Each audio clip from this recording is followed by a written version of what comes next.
These two leaders have dedicated their lives to protecting our country. I am confident they will do an outstanding job. The U.S. president chooses his new national security chiefs. So what does the future hold for the Pentagon and the CIA? You're watching Inside Story Americas from Washington.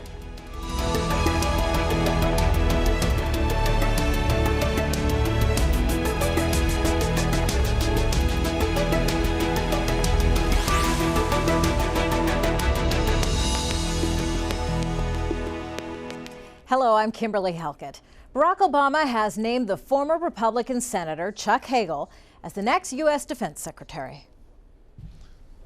For his independence and commitment to consensus, he's earned the respect of national security and military leaders, Republicans and Democrats, including me. In the Senate, I came to admire his courage and his judgment, his willingness to speak his mind, even if it wasn't popular, even if it defied the conventional wisdom. And that's exactly the spirit I want on my national security team. But the nomination still has to be approved by the U.S. Senate, and that is far from a formality. Many Republicans have criticized the nomination, saying Hagel is too soft on Iran and not soft enough on Israel. And it's also drawing criticism from some Democrats who want one of their own in the post. Well, Barack Obama also has named longtime CIA staffer John Brennan to head the agency. We'll hear more about that later in the program. But first, Rosalind Jordan looks at why Hagel's nomination is so controversial.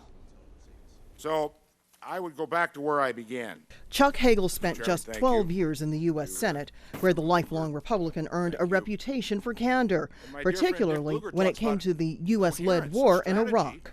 There is no strategy. This is a ping pong game.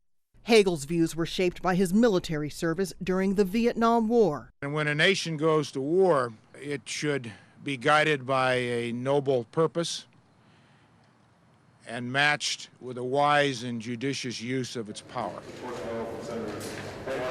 It's that quality that has led President Barack Obama to nominate Hagel to run the Pentagon. Over the past few years, Hagel has given the president advice on national security matters. It's going to be a very tough time to be a Secretary of Defense. And so unless it's somebody who's had a lot of experience in the Military Affairs Committee, it's going to be hard for them to be read in enough to be up and running at the time that they need to. Since leaving the Senate in 2009, Hagel has been outspoken on a number of defense issues, including nuclear disarmament. How can we preach to other countries that you can't have nuclear weapons, but we can and our allies can? There's no credibility, there's no logic to that argument. But Hagel has called for engagement with Hamas in opposition to stated U.S. policy. His detractors say this means he shouldn't be in charge of managing the military-to-military relationship with Israel. And it's unclear if that position will lead some of his former colleagues in the Senate to torpedo his nomination.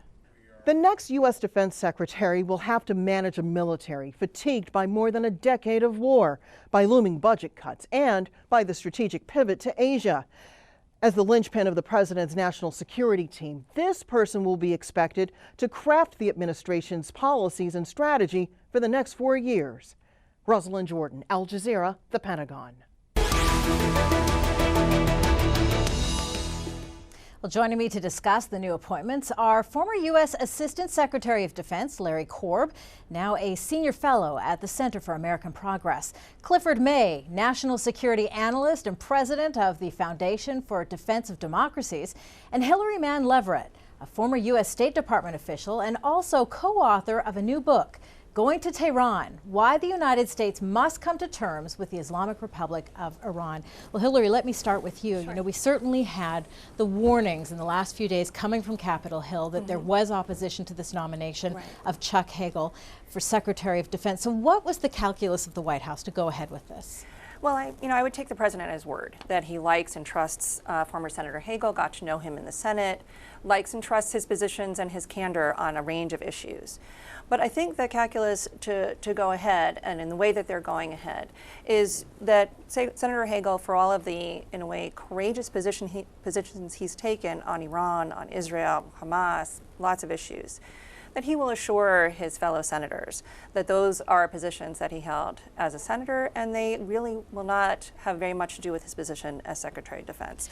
Those are all issues, those are quintessential foreign policy issues which will be carried out by the Secretary of State and the National Security Advisor, which is something that we really haven't gotten into. The entire cabinet selection, I know we'll get into some of the other appointments like John Brennan at CIA later in the show, but Obama now has an all-white male cabinet.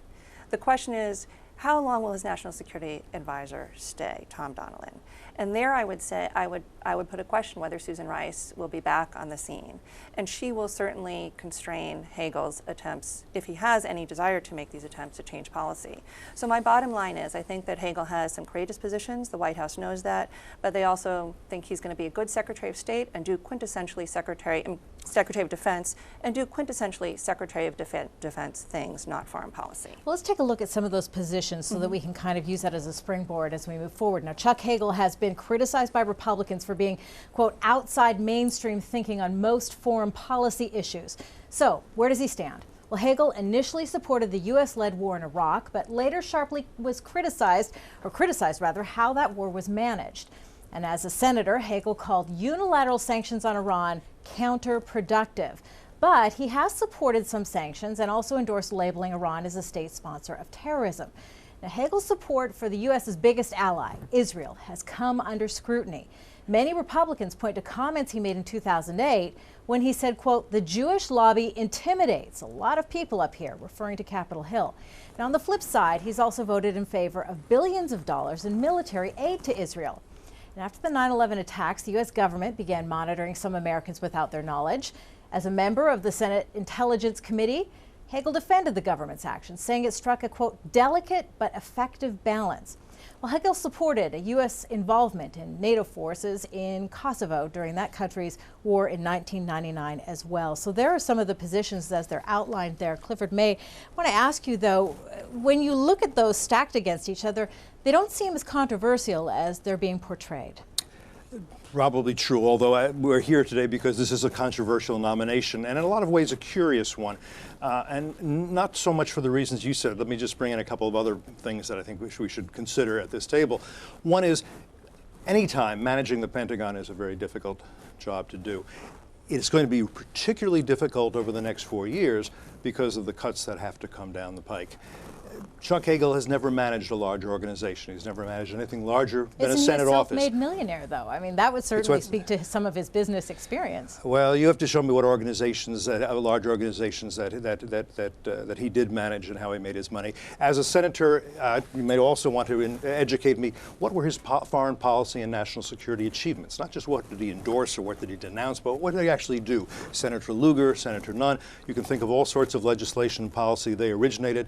I don't think he originated any. I don't think that he was notable in that regard, or probably any other during his tenure. I'm sure he's a lovely guy and a nice guy. I think it's important that President Obama has a close relationship with him. It's important that any president has close relations with his cabinet.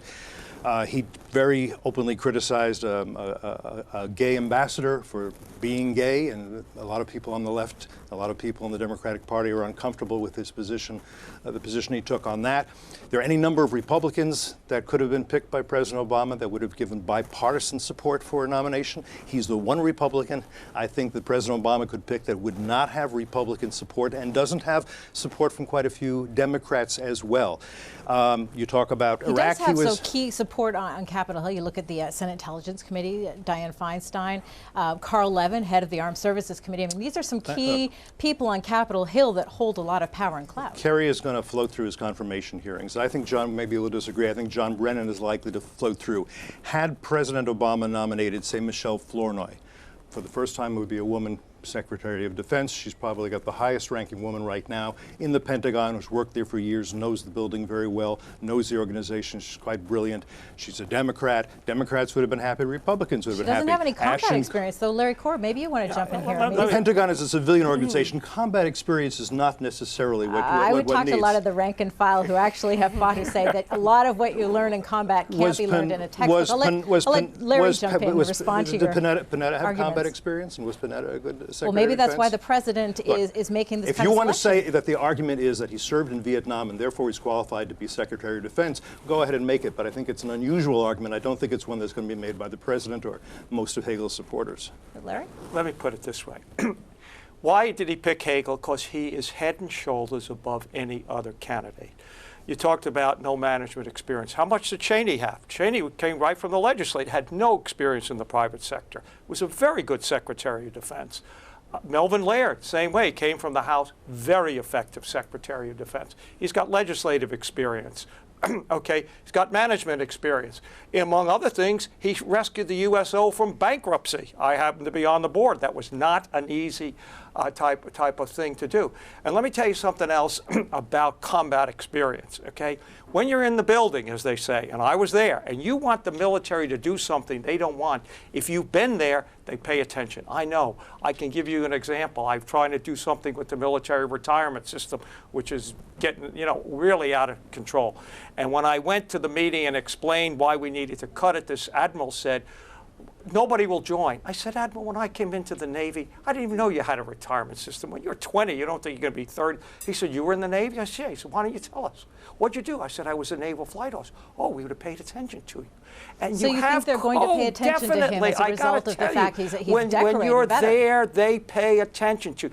The military is like a brotherhood or a priesthood or whatever your thing is, and if you've been part of it, and he's got more Purple Hearts than all of his 23 predecessors combined.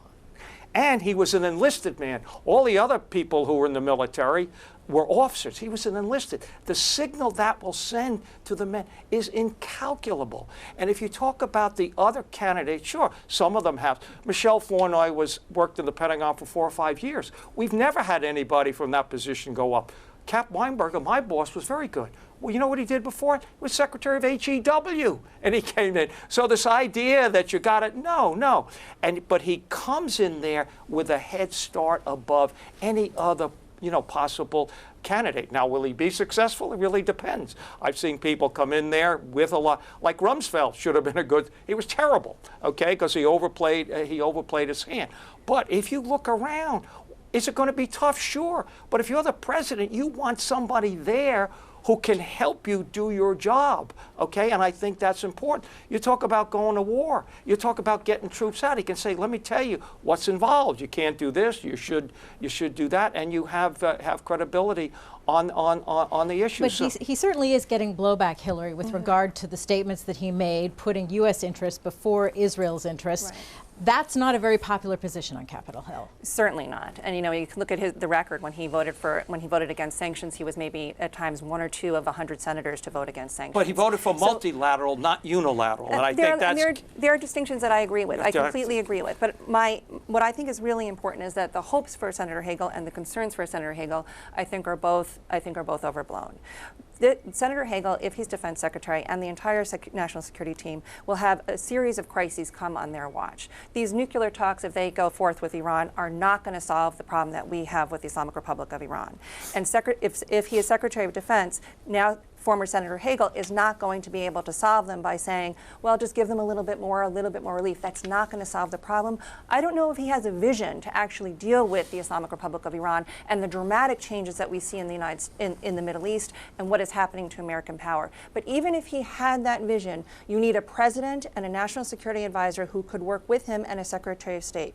We haven't seen that in the first term of the Obama administration, and I'm not sure we can hang all this on whether Hagel is going to be Secretary of Defense or not. Cliff, do you think that some of the problem that Hagel is facing is the fact, though, that he does depart from the Republican Party quite often on key issues, key policy issues, and that's, maybe even some retaliation perhaps for his position, say, on the Iraq War, or any of the number of the issues that he's not really gone lockstep with the Republican Party?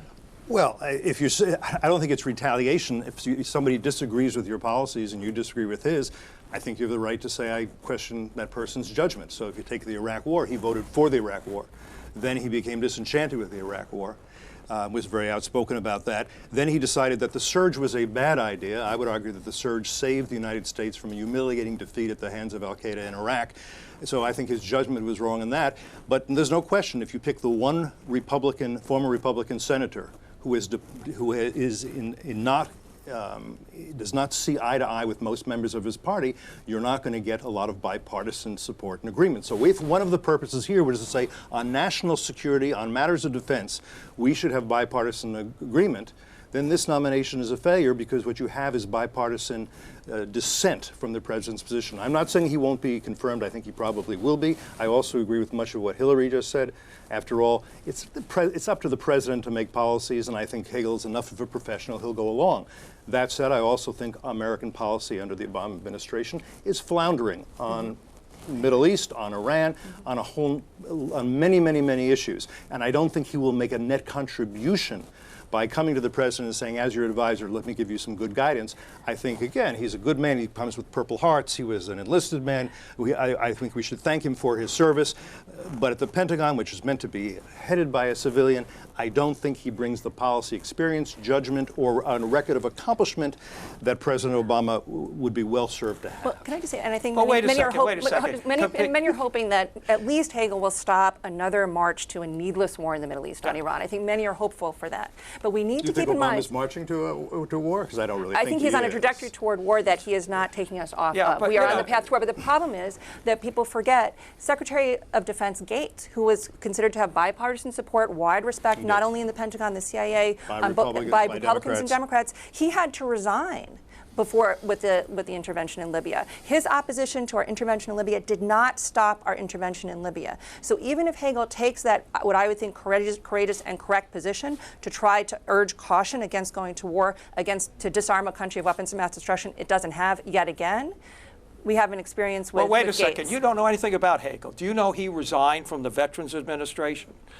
When I worked with him in the Reagan administration. I know that. I do know something about him. You don't have to speak to me that way. I do understand him. But you said he wouldn't resign. I didn't say he wouldn't resign. I'm saying that Gates resigned. So I'm saying When did Gates resign?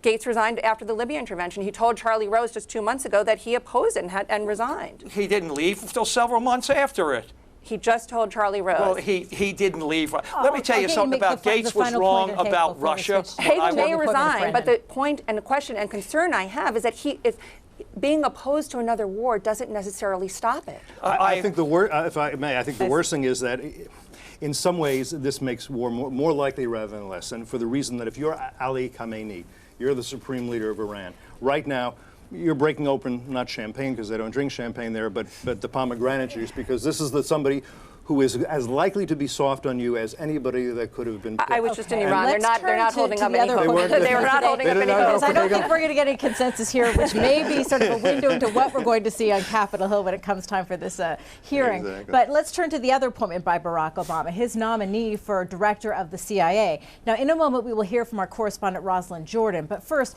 here's what Obama had to say about John Brennan. For the last 4 years, as my advisor for counterterrorism and homeland security, John developed and has overseen our comprehensive counterterrorism strategy. He understands we are a nation of laws. In moments of debate and decision, he asks the tough questions, and he insists on high and rigorous standards. Time and again, he's spoken to the American people about our counterterrorism policies because he recognizes we have a responsibility to be open and transparent as possible. When Barack Obama was elected in 2008 and was trying to put together his national security team, he wanted to name John Brennan to be his director of the CIA. However, that nomination never came to pass because there was ample criticism of Brennan at the time that he did not do enough to stop enhanced interrogation during the Bush administration. However, Obama felt that Brennan's advice and counsel on counterterrorism issues would be very important to him, and so he named him to a post that would not require congressional confirmation, counterterrorism advisor inside the White House. Now that Leon Panetta, the defense secretary, is ready to retire, the president has decided that he's going to put his original first choice in the job, of course, assuming that members of the U.S. Senate confirm him. Rosalind Jordan reporting there. Larry Korb, I'll start with you on this one. You know, how much is the connection of John Brennan to interrogation techniques, controversial interrogation techniques, going to affect him? I don't think it will affect him because we've now learned, compared to what we knew back then, that he was an administrator. He was not in charge of what was going on, and I think you're going to see people who worked there with him would be able to make that clear. Remember, he withdrew himself. I mean, I think if he wanted to, Obama would have stayed From with 4 him. years ago. Yes, he just did not want to go through that. But he was not in a policy-making position when that happened. And then a couple of years after, the attacks of 9/11, he went back out into the field. So I think that basically, yes, he was there, just like Bob Gates was there during Iran-Contra. But we didn't put him in jail. So no, I don't think that that's going to have an impact. In fact, I think the great paradox is going to be if there's any opposition to Brennan, it'll probably come more from the Democrats than from the Republicans as compared to Hagel. But I don't think there'll be very much at all. Cliff May, but at the same time, he certainly has defended the program. Is that going to make him susceptible and open him up to the criticism? Because it is highly unpopular and under a lot of scrutiny, not just in the United States, but around the world. I think Larry's right. That may cause some indigestion among some Democrats, but those Democrats are not going to vote against somebody nominated by a president of their own party. So I don't think my guess is his confirmation hearings will not be particularly stormy or particularly lively. My guess is there won't be more than a question or two on After this. Hagel, they'll be worn out. After Hagel, they'll be, no, I don't see that. And I think, look, and I've been critical in print at times of John Brennan, but he's a hard-nosed guy. He does know the CIA. He's spent his life and his career there. And he is somebody, and I think this is important, who will be able to have the president's ear. That's often a challenge for a CIA director. My organization, the current chairman is former CIA director James Woolsey. And it's famously joked that he couldn't get an appointment with President Clinton. You know the joke I'm talking about. And that will not be a problem. And I think he is very, very serious, tactically at least, about waging a war against terrorist organizations around the world. I mean, look, the Obama administration. He's taken that very seriously. He's taken that very seriously. He's been a masterful tactician, particularly as a champion Yes. of the drone wars, Yes. which have killed American citizens without any due process of law, including the son of someone, a 16-year-old. Mm-hmm. He's been the champion of this kind of drone warfare and covert operations throughout the world, which in some ways could take some of the pressure off of Hagel, because a lot of the trajectory toward war with Iran is covert, is in cyber warfare, is really much under. But is this going to put a spotlight on a program that the White House has been very, has sort of danced around, has not been always forthright? Is this perhaps going to open that up to scrutiny the White House doesn't want? Well, this is what I think is the core dysfunction in American politics today. The Democrats have gone AWOL. The left has gone AWOL. There is no Democrat, I don't think, of any seriousness who is going to really challenge and open up the record of drone warfare and the covert war that has become the way of American war since the strategic disasters of invading Iraq and Afghanistan. No Democrat has done that. They've gone AWOL, but it's something the rest of the world sees and really holds the United States in some contempt for. So what do you make of the fact that the Brennan nomination doesn't appear to be too controversial in face value? The Hagel nomination, though, very much the opposite. What is the White House trying to do here by knowingly picking a fight with senators in Capitol Hill that is going to be a difficult one? The president's trying to get the best people. And I think we got to give him credit for that. I mean, why would you say, oh, let's pick someone who can go through with no controversy, even if they're not up to the standards that I want? I mean, no, I think the president deserves credit, because as I look around, particularly with defense, I don't see anybody who is in the same league as Hagel, given the 23 people, who've had that job before. Larry, here's what I find difficult to understand. Yes, he has served in Vietnam. Yes, he has in Vietnam won Purple Hearts for being wounded. I don't see how you can say on that basis he's clearly the best person for the job. No, I'm not saying that. I'm saying he also is a legislator. And tell me what he did on national security and foreign policy as a legislator that distinguished him. Well, basically, he pointed out the fact that the president lied to us about going to Iraq. He was critical of a Republican president. Well, he was doing the truth. That's the truth. No legislation, not one bill. Truth is actually important in politics. Can I ask for accountable is important. Criticizing a president of the other party is not that difficult. He was wrong on the. He was wrong on the surge. Let me just put it this way: he was wrong on the surge. I think we can say that he has no legislative accomplishments. What about the post-Cold War, the 9/11 GI Bill? The GI Bill is wonderful for veterans. This is not a national security foreign policy achievement, Larry. Well, it's very important to recruiting. Let me mention one other thing. 10 seconds left, Hillary, last word. Accountability is critically important. When President Obama first campaigned in 2008, he vowed not just to take our troops out of Iraq, but to change the mentality in our political system that got us into such a strategic disaster. The appointment of someone like Hagel to Secretary of Defense at least goes back to that campaign promise that he would try to change the mentality that brought us to those kind of strategic disasters in the Middle East. We'll certainly have to Hopefully- watch and see hopefully what we'll see happens what on happens. Capitol Hill. We are out of time. That is all from the team here in Washington, D.C. Thanks for watching Inside Story Americas.